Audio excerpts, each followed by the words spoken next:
Welcome back to our gross anatomy edition of the doctors. So we've all had intestinal problems at one time or another, but imagine going number 2 6 or more times each day. That sounds pretty miserable, right? Well, let's listen to Madison's story. My name's Madison, I'm 24 years old, and I am experiencing abnormal and frequent bowel movements that are accompanied with severe stomach pains that happen on a daily basis. I go to the bathroom as many as 6 times a day. The pain in my stomach can be so excruciating that it causes me to double over. I get so nauseous that I lose my appetite, I don't want to eat, and this whole thing is just, it's very painful. This issue makes it really tough for me to go out to new places, even just go out to dinner. I don't want to show people what's really going on because it's embarrassing. It does definitely affect my daily life. I just don't want to go to the doctor because I'm worried that nothing's going to be wrong. Truthfully, I would like to not have to live with this for the rest of my life. I would love some answers. I'd love to go out and not feel uncomfortable and not worrying about where the next bathroom is. I would like to feel like a normal person and live a normal life. So I've been experiencing stomach issues. Since December, I got a little sick and then started with diarrhea, and I thought it would just go away on its own, and it didn't. After several months, I went to a few different doctors trying to get some answers. They did tests, and they just couldn't figure out what was going on. In the past, were you having diarrhea frequently? It was more frequent than most people, I feel like. Okay. Maybe once a week or something like that. But I get abdominal pain every day. That's pretty common for me until I thought everybody had abdominal pain. And then once I started talking to people about it, they don't have that. And I thought, oh, this is not normal. Okay, but since then, you have been having unusual bowel movements for you. Yes. So tell me about the bowel movements you've been having since December. It was watery, and then the last month or so, it's been just very soft and frequent. Okay, is it like pudding? Yes. I know it's gross to talk about it, but that's a good description. Yeah. That's not normal.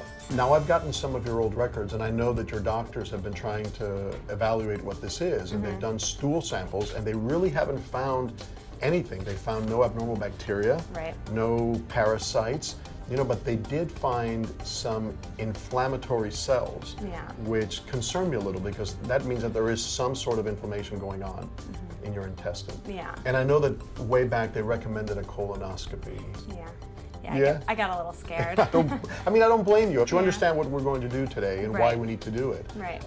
You've just had this for way too long. It is definitely abnormal to have these bowel movements for this long. Something is definitely going on. So what I want to do is show you a video of a colonoscopy so that you can get an idea as to what we're doing. Okay. So here we have a body and the colon, and I'm going to be putting a fiber optic tube that goes in there. So basically I'm going to be walking through a little tunnel. That's your colon. And I can see things that might be abnormal, like this abnormal growth in some people, a polyp or a precancerous lesion. I'll be able to take samples of that or anything else that I see.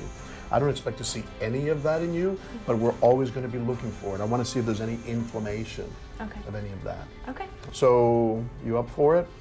I think I can do it. No, I know you can do it. I just think it's really important so that we get, no pun intended, to the bottom of this and see what's going on. Yeah, okay. All right, good. So I'll write a prescription for you. You take the prep the day before, nothing after midnight the night before, and I will see you in the morning of the day of the colonoscopy.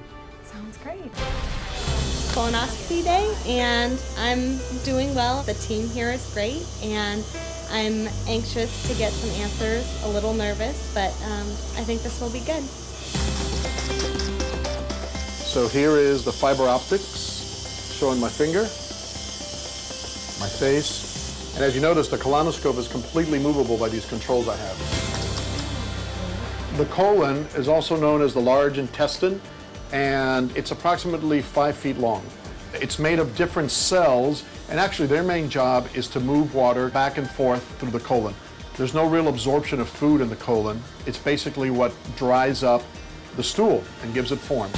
So what I've done is gone all the way through the whole colon, even into part of the small intestine. So a colonoscopy, you get to the end, and then on the way back, which is what we're doing, is where we start taking samples and looking at the colon much more closely. We're getting a great look. Because people that have diarrhea sometimes, the cause may not be just in the colon, but it could be in this part of the small intestine. The good thing about a colonoscopy is that if you see a polyp, We insert different instruments and we can actually lasso them and remove them, and that's the cure for colon cancer. Polyps are like little growths of the actual colon tissue. Open, close. Great. The terminal ileum, that's the ileocecal valve where it connects the small and the large intestine. So now we're going to be taking random biopsies from different parts of Madison's colon so that we can analyze it. There's no sign of any obvious inflammation, definitely no polyps, no cancers, nothing like that. So it's really good for her.